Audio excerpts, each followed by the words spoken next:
இன்றைய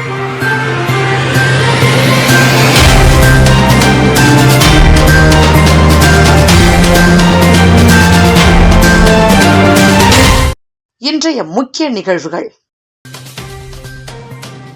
புதுச்சேரியில் காவலர் பணிக்கான எழுத்துத் தேர்வு 5 மையங்களில் 1775 பேர் எழுதினர்.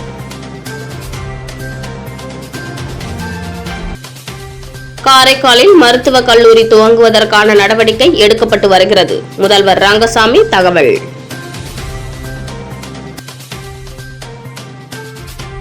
புதுச்சேரியில் கூட்டணி குறித்து திமுக அமைத்த குழுவுடன் தான் பேச்சுவார்த்தை. விசிக தலைவர் திருமாவளவன் பேட்டி. கமலஹாசன் உரைக்கு கோனார் உரை தேடிக்கொண்டிருக்கும் நிலையில்தான் பாஜகவினரின் தமிழ் ஞானம் உள்ளதாக விடுதலை சிறுத்தைகள் கட்சியின் தலைவர் திருமாவளவன் விமர்சித்துள்ளார். மேலும் புதுச்சேரியில் திமுக அமைத்துள்ள குழுவுடன் தான் கூட்டணி பேச்சுவார்த்தை மேற்கொள்வதற்கு தயாராகி வருவதாக திருமாவளவன் தெரிவித்துள்ளார். புதுச்சேரி வில்லியனூர் தொகுதிக்குட்பட்ட ஜிஎன் பாளையம் பகுதியில் அமைந்துள்ள குழந்தை முத்து மாரியம்மன் கோவில் கும்பாபிஷேகம் இன்று நடைபெற்றது. சட்டமன்ற எதிர்க்கட்சித் தலைவரும் தொகுதி சட்டமன்ற உறுப்பினருமான சிவா முன்னிலையில் நடைபெற்ற கும்பாபிஷேக நிகழ்ச்சியில் சிறப்பு அழைப்பாளராக விடுதலை சிறுத்தைகள் கட்சியின் தலைவர் திருமாவளவன் கலந்து கொண்டு சுவாமி தரிசனம் செய்தார்.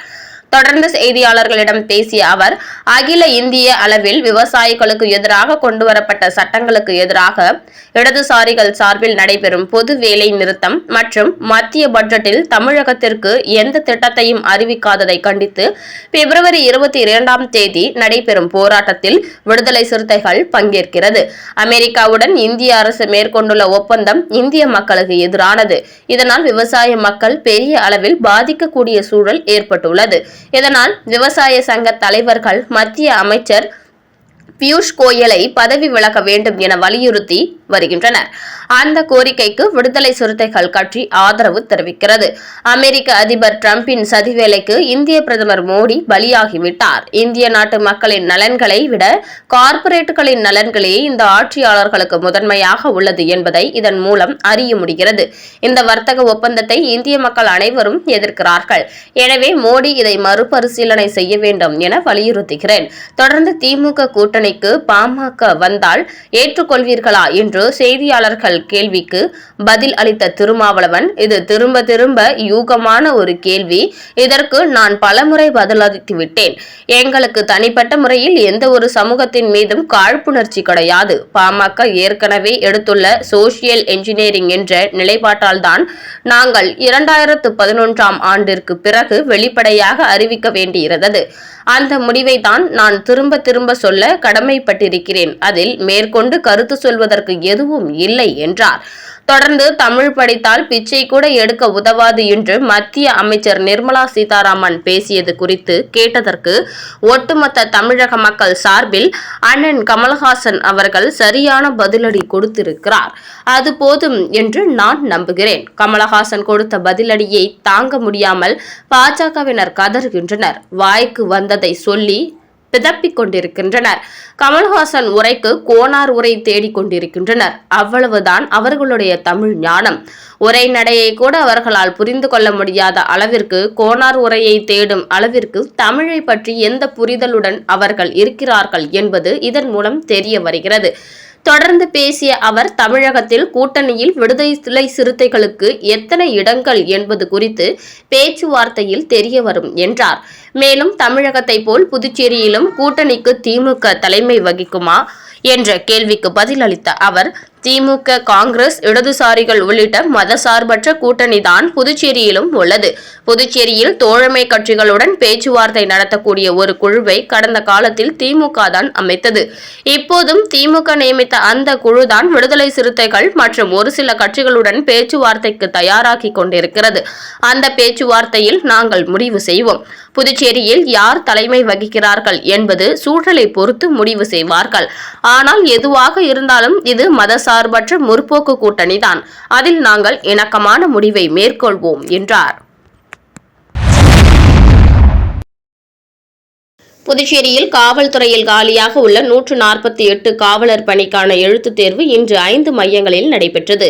இந்த தேர்வினை 1775 நபர்கள் எழுதினர். புதுச்சேரி காவல்துறையில் காலியாக உள்ள 207 காவலர் பணியிடங்களை நிரப்புவதற்காக கடந்த ஆண்டு ஜூலை 2ஆம் தேதி அரசின் நிர்வாக அனுமதி பெற்றது. அதன்படி 148 காவலர் பணியிடங்களை நேரடி தேர்வு மூலமாகவும் 49 காவலர் பணியிடங்கள் ஊர்காவல் படையினர் கொண்டும் 10 பணியிடங்களை கருணை அடிப்படையில் பணியமர்த்த ஆணை பெறப்பட்டது. இதற்காக நேரடி தேர்வு விண்ணப்பிக்க கடந்த ஆண்டு ஆகஸ்ட் 13ஆம் தேதி முதல் செப்டம்பர் 12ஆம் தேதி வரை விண்ணப்பங்களை இணையவழி மூலமாக பெறப்பட்டு அதில் தகுதி வாய்ந்த விண்ணப்பதாரர்களுக்கு உடல் தகுதி தேர்வு வெற்றிகரமாக நடந்து முடிந்துள்ளது. மேலும் உடல் தகுதி தேர்வில் தகுதி பெற்றவர்கள் இன்று எழுத்து தேர்வு எழுதினர். அதன்படி முதல் நாள் காலை 10 மணி முதல் 12 மணி வரையிலும், 2ஆம் தாள் மதியம் 2:30 மணி முதல் 4:30 மணி வரையிலும் நடைபெற்றது. 148 காவலர் காலி பணியிடத்திற்கு 1775 பேர் தேர்வு எழுதினர். காரைக்காலில் அரசு மருத்துவக் கல்லூரி தொடங்க நடவடிக்கை எடுக்கப்பட்டு வருகிறது. இதற்கு மத்திய அரசு அனுமதி அளிக்கும் என்ற நம்பிக்கை இருப்பதாக முதல்வர் ரங்கசாமி தெரிவித்துள்ளார். புதுச்சேரி அரசு இந்திரா காந்தி அரசு மருத்துவக் கல்லூரி மற்றும் ஆராய்ச்சி நிறுவனத்தின் பட்டமளிப்பு விழா நடைபெற்றது. இதில் 2018-2019 ஆண்டுகளில் படித்து முடித்த இளநிலை மருத்துவர்கள் 279 பேர், முதுநிலை மருத்துவர்கள் 51 பேர் உட்பட மொத்தம் 330 பேருக்கு பட்டங்களை முதலமைச்சர் ரங்கசாமி வழங்கி பாராட்டினார். தொடர்ந்து விழாவில் பேசிய அவர், காரைக்கால் அரசு பொது மருத்துவமனையில் தீவிர சிகிச்சை பிரிவு தொடங்க பணிகள் நடைபெற்று வருகின்றன. காரைக்காலில் அரசு மருத்துவக் கல்லூரி தொடங்க நடவடிக்கை எடுக்கப்பட்டு வருகிறது. இதற்கு மத்திய அரசு அனுமதி அளிக்கும் என்ற நம்பிக்கை இருக்கிறது. மருத்துவ படிப்பு முடிக்கும் மாணவர்கள் கிராமப்புறங்களிலும் பணியாற்ற வேண்டும் என்றார். விழாவில் சட்டப்பேரவைத் தலைவர் செல்வம், சட்டப்பேரவை உறுப்பினர்கள் ஆறுமுகம், ரமேஷ், சுகாதாரத்துறை செயலர் யாசின் முகமது சௌத்ரி, சுகாதாரத்துறை இயக்குநர் மருத்துவர் செவ்வேல், புதுச்சேரி அரசு இந்திரா காந்தி மருத்துவக் கல்லூரி மற்றும் ஆராய்ச்சி நிறுவனத்தின் இயக்குநர் உதய்சங்கர் உள்ளிட்டோர் கலந்து கொண்டனர்.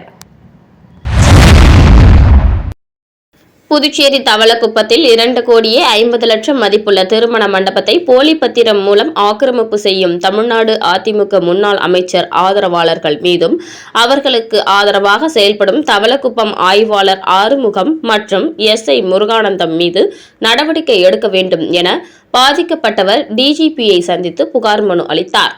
புதுச்சேரி தவளக்குப்பம் அடுத்த அபிஷேகப்பாக்கம் பாரதிதாசன் வீதியை சேர்ந்தவர் பிருத்திவிராஜ். அவரது சிறிய தந்தை ஜெயபாலன். இவருக்கு சொந்தமாக மீனாட்சி சிவபாக்கியம் என்ற திருமண மண்டபம் தவளக்குப்பத்தில் உள்ளது. ஜெயபாலனுக்கு திருமணமாகி குழந்தைகள் இல்லாததால் அந்த திருமண மண்டபத்தை பிருத்திவிராஜிடம் விற்பதற்கு 2009ஆம் ஆண்டு விற்பனை மாற்று உடன்படிக்கை ஒப்பந்தம் தயார் செய்யப்பட்டு 75 லட்சம் ரூபாய் பணம் பெற்றுக் கொண்டார். அன்று முதல் இன்று வரை பிருத்திவிராஜ் பராமரிப்பிலேயே இந்த திருமண மண்டபம் செயல்பட்டு வருகிறது. இந்த நிலையில் ஜெயபாலன் இறந்துவிடவே அதே பகுதியை சேர்ந்த தங்கராசு என்பவர் அந்த திருமண மண்டபத்தை ஜெயபால் தன்னிடம் விலைக்கு வாங்கியதாக போலி பத்திரத்தை தயார் செய்து உரிமை கொண்டாடியுள்ளார். இது சம்பந்தமான வழக்கு நீதிமன்றத்தில் நடைபெற்று வருகிறது. மேலும் கடந்த 29/7/2025 தங்கராசு மற்றும் அவரது ஆதரவாளர்கள் மண்டபத்தில் அத்துமீறி நுழைந்து பிருத்திவிராஜ் மற்றும் உறவினர்களை தாக்கி கொலை மிரட்டல் விடுத்தனர். இது சம்பந்தமான வழக்கு தவளக்குப்பம் காவல் நிலையத்தில் நிலுவையில் உள்ளது. இந்த நிலையில் இது சம்பந்தமான வழக்கம் நீதிமன்றத்தில் நடைபெற்றுக் கொண்டிருக்கும் நிலையில் நேற்று முன்தினம் மதியம் தங்கராசு மற்றும் அவரது ஆதரவாளர்கள் மீண்டும் திருமண மண்டபத்தின் பூட்டை உடைத்து உள்ளே சென்று பொருட்களை சேதப்படுத்தியதுடன் மண்டபத்தை ஆக்கிரமித்தனர். இது சம்பந்தமாக பிருத்திவிராஜ் டிஜிபியை சந்தித்து புகார் மனு அளித்தார். அந்த மனுவில் தனது மண்டபத்தை போலி பத்திரம் மூலம் ஆக்கிரமிப்பு செய்து தனக்கு தான் சொந்தம் என்று தங்கராசு மற்றும் அவர் ஆதரவாளர்கள் தன்னை மிரட்டி ஆக்கிரமிப்பு செய்கிறார்கள். இதற்கு தமிழ்நாடு அதிமுக முன்னாள் அமைச்சர் சம்பத்தும் அவருடைய மகன் பிரவீனும் தான் காரணம். எனவே அவர்கள் மீது நடவடிக்கை எடுக்க வேண்டும். மேலும் பாதிக்கப்பட்ட தங்கள் புகார் மீது நடவடிக்கை எடுக்காமல் அவர்களுக்கு எதிர்பார்ப்புக்கு ஆதரவாக செயல்படும் ஆய்வாளர் ஆறுமுகம், எஸ்ஐ முருகானந்தம் மீதும் கடுமையான நடவடிக்கை எடுக்க வேண்டும் என அந்த புகாரில் பதிவு செய்யப்பட்டுள்ளது.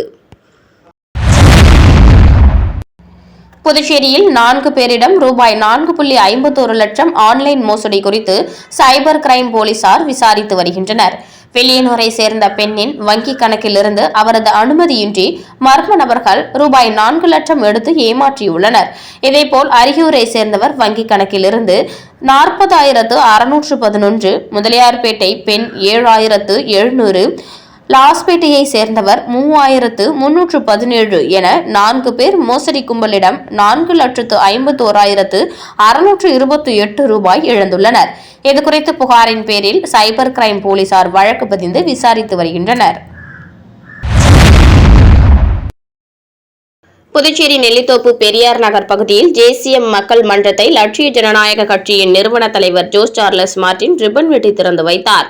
தொடர்ந்து நடைபெறும் நலத்திட்ட உதவிகள் வழங்கும் நிகழ்ச்சியில் 2000க்கும் மேற்பட்ட பொதுமக்களுக்கு நலத்திட்ட உதவிகளை நிறுவன தலைவர் ஜோஸ் சார்லஸ் மார்டின் வழங்கினார். நெல்லித்தோப்பு பெரியார் நகர் மன்ற தலைவர் ஜான் பீட்டர் ஏற்பாட்டில் நடைபெறும் நிகழ்ச்சியில் லட்சிய ஜனநாயக கட்சியின் பொதுச் செயலாளர் டாக்டர் துரைசாமி, JCM மக்கள் மன்ற தலைவர் ரீகன் ஜான்குமார், லட்சிய ஜனநாயக கட்சியின் இணை பொருளாளர் அயூப் கான் உள்ளிட்ட நிர்வாகிகள் 2000க்கும் மேற்பட்டோர் கலந்து கொண்டனர். புதுச்சேரி யூனியன் கிரிக்கெட் சங்கம் நடத்தும் 16வது T20 cricket league cum knock out போட்டிகள் புதுச்சேரி ஓரிமேடு டோல்கேட் அருகில் உள்ள மொரட்டாண்டி கிரிக்கெட் மைதானத்தில் துவங்கியது. புதுச்சேரியில் உள்ளூர் கிரிக்கெட் விளையாட்டு வீரர்கள் கலந்து கொண்டு விளையாடும் இந்த தொடரில் புதுச்சேரியில் சிறந்த கிரிக்கெட் அணிகளான புதுச்சேரி காவல்துறை கிரிக்கெட் அணி, வழக்கறிஞர்கள் கிரிக்கெட் அணி, ஜிப்மர் கிரிக்கெட் அணி மற்றும் புதுச்சேரியில் தலை சிறந்த கிரிக்கெட் அணிகள் விளையாடுகின்றன. இந்த போட்டியில் முதல் பரிசாக ரூபாய் 20,000, இரண்டாவது பரிசாக ரூபாய் 10,000, மூன்றாவது பரிசாக ரூபாய் 7,000, நான்காவது பரிசாக ரூபாய் 5,000 கோப்பைகளுடன் வழங்கப்படுகிறது. மேலும் சிறந்த பேட்ஸ்மேன், சிறந்த பந்து வீச்சாளர், சிறந்த ஆல்ரவுண்டர் ஆகியோருக்கும் பரிசு கோப்பைகள் வழங்கப்பட உள்ளது. முதல் போட்டியில் உப்பளம் ராயல் ரேஞ்சர்ஸ் கிரிக்கெட் அணியும் லாஸ்பேட்டை ஆல்வின் கிரிக்கெட் அணியும் மோதியது. போட்டியை சிவானி கிளினிக் காது மூக்கு தொண்டை நிபுணர் டாக்டர் சரவணகுமார் துவக்கி வைத்தார். டாஸ் வென்ற ஆல்வின் கிரிக்கெட் அணி முதலில் களமிறங்கியது. அந்த அணி 20 ஓவர்களில் அனைத்து விக்கெட்டுகளையும் இழந்து 152 ரன்கள் எடுத்து அந்த அணியின் செந்தில்குமரன் 31 ரன்கள், ஸ்டீபன் 33 ரன்களும் எடுத்தார்கள். ராயல் ரேஞ்சர்ஸ் அணியின் அந்தோனி 3 விக்கெட்டுகளும், அஜய் மற்றும் ராஜேந்திரன் தலா 2 விக்கெட்டுகளும் எடுத்தார்கள். பின்பு களமிறங்கிய ராயல் ரேஞ்சர்ஸ் கிரிக்கெட் அணி 12 ஓவர்களில் 3 விக்கெட் இழப்பிற்கு 157 ரன்கள் எடுத்து 7 விக்கெட் வித்தியாசத்தில் அபார வெற்றி பெற்றது. ராயல் ரேஞ்சர்ஸ் அணியின் கவி 37 பந்துகளில் 3 பவுண்டரி மற்றும் 9 சிக்சர்களுடன் 80 ரன்கள் குவித்தார். கணேஷ் 37 ரன்கள் எடுத்தார். ஆல்வின் கிரிக்கெட் அணியின் குமரன் 2 விக்கெட்டை வீழ்த்தினார். உப்பளம் ராயல் ரேஞ்சர்ஸ் கிரிக்கெட் அணி 7 விக்கெட் வித்தியாசத்தில் அபார வெற்றி பெற்றது. ராயல் ரேஞ்சர்ஸ் அணியின் கவி ஆட்ட நாயகனாக அறிவிக்கப்பட்டார். தொடர்ந்து நடந்த இரண்டாவது போட்டியில் தவளக்குப்பம் சேலஞ்சர்ஸ் கிரிக்கெட் அணியும் சேலிமேடு கிரிக்கெட் அணியும் மோதியது. முதலில் களமிறங்கிய தவளக்குப்பம் சேலஞ்சர்ஸ் அணி 20 ஓவர்களில் 6 விக்கெட் இழப்பிற்கு 169 ரன்கள் எடுத்து அந்த அணியின் கார்த்திக் 45 ரன்களும், கிரி 32 ரன்களும், திவாகர் 33 ரன்களும், யுவராஜ் 20 ரன்களும் எடுத்தனர். சேலிமேடு அணியின் மனோஜ் 2 விக்கெட் எடுத்தார். பின் களமிறங்கிய சேலிமேடு கிரிக்கெட் அணி 15 ஓவர்களில் அனைத்து விக்கெட்டுகளும் இழந்து 117 எடுத்து தோல்வி அடைந்தது. அந்த அணியின் வீரராகவன் 31 ரன்கள் எடுத்தார். சேலஞ்சர்ஸ் அணியின் கோபால் 4 விக்கெட்களும், இளைய பெருமாள் 3 விக்கெட்களும் எடுத்தார்கள். சேலஞ்சர்ஸ் கிரிக்கெட் அணி 52 ரன்கள் வித்தியாசத்தில் அபார வெற்றி பெற்றது. இது போட்டியில் தவளக்குப்பம் சேலஞ்சர்ஸ் அணியின் கார்த்திக் ஆட்டநாயகனாக தேர்வு செய்யப்பட்டார். நிகழ்ச்சியில் தொடரின் கமிட்டி சேர்மன் சந்திரசேகர், நிர்வாகிகள் ராம், முத்து, விக்கி, அஜய் மற்றும் பலர் கலந்து கொண்டனர். நமது மக்கள் கழகத்தின் தாட்டாஞ்சாவடி சட்டமன்ற தொகுதி அலுவலகம் திறப்பு விழா நமது மக்கள் கழக தலைவரும் உருளையன்பேட்டை தொகுதி சட்டமன்ற உறுப்பினருமான நேரு திருக்கரங்களால் திறப்பு விழா வெகு சிறப்பாக நடைபெற்றது. ஏர்போர்ட் சாலையில் அமைந்துள்ள செல்வ விநாயகர் திருக்கோவிலிலிருந்து ஊர்வலமாக சென்று நமது மக்கள் கழக பொதுச் செயலாளரும் தட்டாஞ்சாவடி தொகுதி பொறுப்பாளருமான விநாயகம் முன்னிலையில் கட்சி கொடி ஏற்றப்பட்டு அலுவலகம் திறக்கப்பட்டது. மேலும் தட்டாஞ்சாவடி தொகுதியை சேர்ந்த பொதுமக்களுக்கு நலத்திட்ட உதவிகள் வழங்கப்பட்டது. விழாவில் நமது மக்கள் கழக துணைத் தலைவர் சீதாராமன், துணை பொதுச் செயலாளர் சுந்தர், பொருளாளர் செல்வம் மற்றும் மனிதநேய மக்கள் சேவை இயக்க இளைஞர் அணி தலைவர் ரகு, தொழிலதிபர் ரஞ்சித் குமார் மற்றும் தட்டாஞ்சாவடி தொகுதியை சேர்ந்த நமது மக்கள் கழக நிர்வாகிகளும், பிரமுகர்களும், மகளிர்களும், இளைஞர்களும், தட்டாஞ்சாவடி தொகுதியை சேர்ந்த முக்கிய பெரியோர்களும், தாய்மார்களும் பலர் பெரும் திரளாக கலந்து கொண்டனர். அரியலூர் மாவட்டம் திருமானூர் ஒன்றியம் ஏலாக்குறிச்சியில் அமைந்துள்ள அடைக்கல மாதா திருத்தலம் புதுப்பிக்கும் மற்றும் புனரமைக்கும் பணிக்காக நன்கொடை கோரி பங்குத்தந்தை தங்கசாமி லட்சிய ஜனநாயக கட்சியின் நிறுவன தலைவர் ஜோஸ் சார்லஸ் மார்ட்டினை நேரில் சந்தித்து கோரிக்கை கடிதம் வழங்கினார். உடன் உப்பளம் தொகுதி லட்சிய ஜனநாயக கட்சியின் உப்பளம் தொகுதி நிர்வாகிகள் லட்சுமணன், அலெக்சாண்டர் ஆகியோர் இருந்தனர். விவேகானந்தா மேல்நிலைப் பள்ளியின் மாணிக்க விழாவில் கவர்னர் கைலாஷ்நாதன் கலந்து கொண்டு பொதுத் தேர்வில் அதிக மதிப்பெண் பெற்ற மாணவர்களுக்கு பரிசுகள் வழங்கி பாராட்டினார். செல்லபெருமாள்பேட்டை விவேகானந்தா மேல்நிலைப் பள்ளியின் 40 ஆண்டுகள் நிறைவையொட்டி மாணிக்க விழா பள்ளி வளாகத்தில் கொண்டாடப்பட்டது. பள்ளி தாளாளர் செல்வ கணபதி MP தலைமை தாங்கினார். சிறப்பு விருந்தினராக கவர்னர் கைலாஷ்நாதன் பங்கேற்று 10ஆம் வகுப்பு மற்றும் +2 பொதுத் தேர்வில் மாணவர்கள் அதிக மதிப்பெண்கள் பெற உறுதுணையாக பணிபுரிந்த அனைத்து CBSE ஸ்டேட் போர்டு பள்ளி ஆசிரியர்களுக்கும் மாணவர்களுக்கும் விருதுகள் வழங்கி கௌரவப்படுத்தினர். பள்ளி முதன்மை முதல்வர் பத்மா விவேகானந்தா கல்வி குழுமத்தின் 40 ஆண்டுகால பயணத்தின் முக்கிய நிகழ்வுகள் குறித்து பேசினார். பள்ளி முதல்வர் கீதா நிகழ்ச்சியை தொகுத்து வழங்கினார். விழாவில் விவேகானந்தா பள்ளியில் 25 ஆண்டுகளுக்கு மேலாக பணிபுரிந்த ஆசிரியர்கள் கௌரவிக்கப்பட்டனர். விவேகானந்தா கல்வி குழுமத்தின் விவேகானந்தா மேல்நிலைப் பள்ளி, செல்லபெருமாள்பேட்டை, ஐயங்குட்டிபாளையம் விவேகானந்தா வித்யாலயா CBSE பள்ளி, விவேகானந்தா கல்வியியல் கல்லூரி, விவேகானந்தா செவிலியர் கல்லூரியில் இருந்து மாணவர்கள் கலந்து கொண்டனர். தொடர்ந்து மாணவர்களின் கலை நிகழ்ச்சிகள் நடைபெற்றது. விவேகானந்தா கல்வி குழுமத்தின் உறுப்பினர் மகாலட்சுமி நன்றி உரை ஆற்றினார். திருநள்ளாறு சனி பகவான் ஆலயத்தில் அதிமுக முன்னாள் அமைச்சர் ராஜேந்திர பாலாஜி சுவாமி தரிசனம் செய்தார். காரைக்கால் அடுத்த உலக பிரசித்தி பெற்ற திருநள்ளாறு ஸ்ரீ தர்பானேஸ்வரர் ஆலயத்தில் தமிழக அதிமுக முன்னாள் வேளாண் துறை அமைச்சர் ராஜேந்திர பாலாஜி ஸ்ரீ சனீஸ்வர பகவானை தரிசனம் செய்தார். பின்னர் செய்தியாளர்களுக்கு பேட்டியளித்த அவர், எதிர்வரும் சட்டமன்ற தேர்தலில் அதிமுக கட்சிக்கு மிகப்பெரிய வெற்றி வாய்ப்பு உள்ளதாகவும் 2026 தேர்தலில் வெற்றி பெற்று அதிமுக ஆள வேண்டும், தமிழ்நாட்டு மக்கள் வாழ வேண்டும் என தெரிவித்தார். மேலும் தமிழக வெற்றி கழகம் வருகையால் அதிமுக கூட்டணிக்கு வாக்கு வங்கி குறையுமா என கேள்வி எழுப்பியதற்கு, தமிழக வெற்றி கழகத்தால் அதிமுகவுக்கு எந்தவித பாதிப்பும் இல்லை என தெரிவித்தார். புதுச்சேரி காமராஜர் நகர் தொகுதிக்குட்பட்ட சூரியகாந்தி நகர் பகுதியில் கடந்த டிசம்பர் மாதம் பெய்த மழையில் சில்வேஸ்தரு என்பவரது வீடு சேதமடைந்த நிலையில் வீட்டை சரி செய்ய நிதி உதவி கோரி லட்சிய ஜனநாயக கட்சியின் நிறுவன தலைவர் ஜோஸ் சார்லஸ் மார்ட்டினை சில்வேஸ்தரு நேரில் சந்தித்து கோரிக்கை வைத்த நிலையில் உடனடியாக சில்வேஸ்தருவுக்கு 1 லட்சம் ரூபாய் வழங்கி உதவினார் நிறுவன தலைவர் ஜோஸ் சார்லஸ் மார்ட்டின். உடன் பொதுச் செயலாளர் டாக்டர் துரைசாமி இருந்தார். காரைக்கால் பகுதியில் பல்வேறு இடங்களில் காணாமல் போன 10 லட்சம் மதிப்பிலான 50க்கும் மேற்பட்ட விலை உயர்ந்த செல்போன்களை மீட்டு மக்கள் மன்றத்தில் SSP லட்சுமி சௌஜன்யா உரியவர்களிடம் ஒப்படைத்தார். புதுச்சேரி காவல்துறை சார்பில் மக்கள் மன்றம் காரைக்கால் போக்குவரத்து காவல் நிலைய வளாகத்தில் SSP லட்சுமி சௌஜன்யா தலைமையில் நடைபெற்றது. இதில் பொதுமக்கள் பலர் கலந்து கொண்டு புகார் மனுக்களை அளித்தனர். மேலும் காரைக்கால் மாவட்டத்தில் தவறவிட்ட திருடு போன 50க்கும் மேற்பட்டவர்களின் சுமார் 10 லட்சம் மதிப்பிலான செல்போன்களை மீட்டு உரியவர்களிடம் ஒப்படைக்கப்பட்டது. மேலும் இன்சூரன்ஸில் பணம் கட்டி நிரவி பகுதியை சேர்ந்த பொதுமக்கள் புகார் கொடுத்தனர். இதில் முதியவர் தன் 2 மகள்களின் பெயரில் போட்ட இன்சூரன்ஸ் பணம் கிடைக்கவில்லை என்று கண்ணீருடன் புகார் கொடுத்தார். உடனடியாக புகாரை விசாரித்து வழக்கு பதிவு செய்து பணத்தை மீட்டுக் கொடுக்க வேண்டும் என்று போலீசாருக்கு உத்தரவிட்டார். காரைக்காலில் உள்ள பிரசித்தி பெற்ற மஸ்தான் சாஹிப் வலியுல்லாஹ் தர்கா 203ஆம் ஆண்டு கந்தூரி விழா முக்கிய நிகழ்ச்சியான மின் அலங்கார சந்தனக்கூடு ஊர்வலம் நிகழ்ச்சியில் பல்லாயிரக்கணக்கான மக்கள் பங்கேற்றனர்.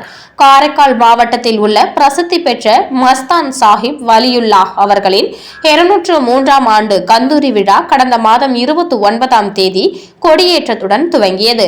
கந்தூரி விழாவின் முக்கிய நிகழ்ச்சியான மின் விளக்குகளால் அலங்கரிக்கப்பட்ட சந்தனக்கூடு ஊர்வலம் நேற்று இரவு 11 மணிக்கு புறப்பட்டு முக்கிய வீதிகள் வழியாக வலம் வந்து இன்று அதிகாலை தர்காவை வந்தடைந்தது.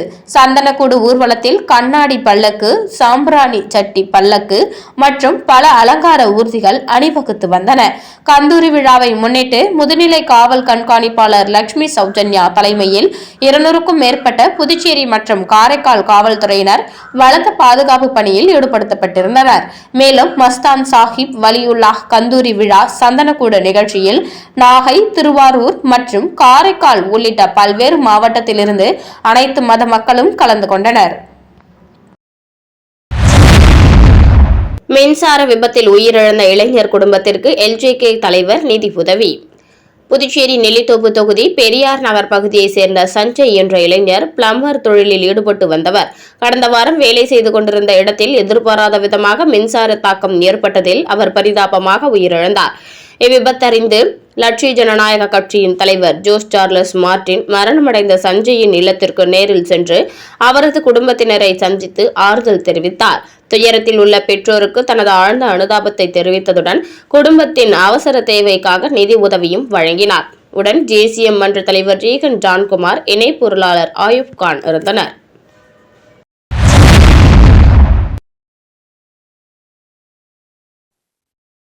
பொதுமக்களுக்கு ஆரோக்கியம், சீரான வாழ்க்கை, அன்பு, தன்னலம் இல்லாத சேவை ஆகியவை குறித்த விழிப்புணர்வை ஏற்படுத்தும் வகையில் வருகின்ற 22ஆம் தேதி மாரத்தான் ஓட்டம் மற்றும் சைக்கிள் பயணம் நடத்த உள்ளதாக ஸ்ரீ சத்ய சாயி சேவை நிறுவனம் நிர்வாகிகள் தெரிவித்தனர். புதுச்சேரியில் இன்று செய்தியாளர்களை சந்தித்த ஸ்ரீ சத்ய சாயி சேவை நிறுவன மாநில தலைவர் ராகவேந்திரன் கூறும்பொழுது, மனிதநேயம், அனைத்து உயிர்களிடத்தும் அன்பு பாராட்டுதல், அனைவரையும் இறைவனாக பாவித்து சேவை செய்தல் என்பவைகளை அடித்தளமாக கொண்டு ஸ்ரீ சத்ய சாயி சேவை நிறுவனம் உலகளாவிய அளவில் ஆன்மீக தொண்டுகளை செய்து வருகிறது. இனம், மதம், மொழி, நாடு எனும் வரையறைகளை கடந்து ஆரோக்கியம், சீரான வாழ்க்கை, அன்பு, தன்னலம் இல்லாத சேவை இவற்றை பற்றி இளைய சமுதாயத்தினருக்கு விழிப்புணர்வை ஏற்படுத்தும் வகையில் ஸ்ரீ சத்ய சாயி சேவை நிறுவனம் மற்றும் ஃபிட் இந்தியாவுடன் இணைந்து மாரத்தான் மற்றும் சைக்கிள் பயணத்தை நடத்துகிறது. புதுச்சேரியில் வருகின்ற 22ஆம் தேதி பழைய துறைமுக வளாகத்தில் இருந்து நடைபெறும் மாரத்தான் ஓட்டத்தில் 15 வயது முதல் 60 வயது வரை உள்ளவர்கள் பங்கு பெறலாம் என்று தெரிவித்தனர்.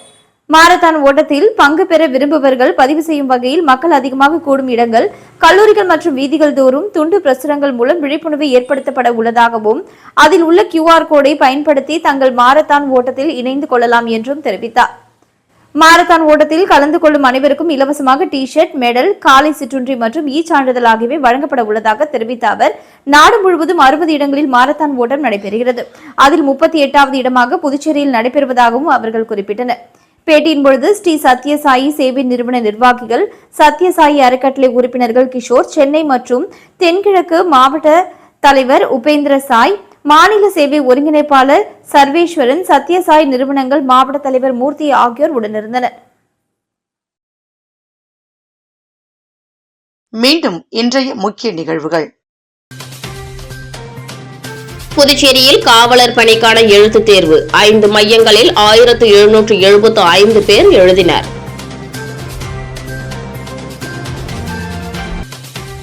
காரைக்காலில் மருத்துவக் கல்லூரி துவங்குவதற்கான நடவடிக்கை எடுக்கப்பட்டு வருகிறது. முதல்வர் ரங்கசாமி தகவல்.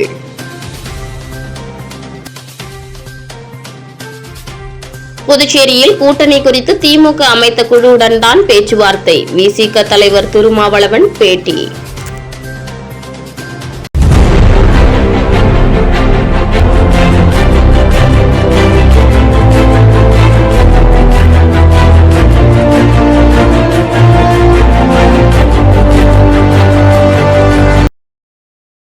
செய்திகளை உடனுக்குடன் தெரிந்து கொள்ள மெட்ரோ யூடியூப் சேனலை சப்ஸ்கிரைப் செய்யவும்.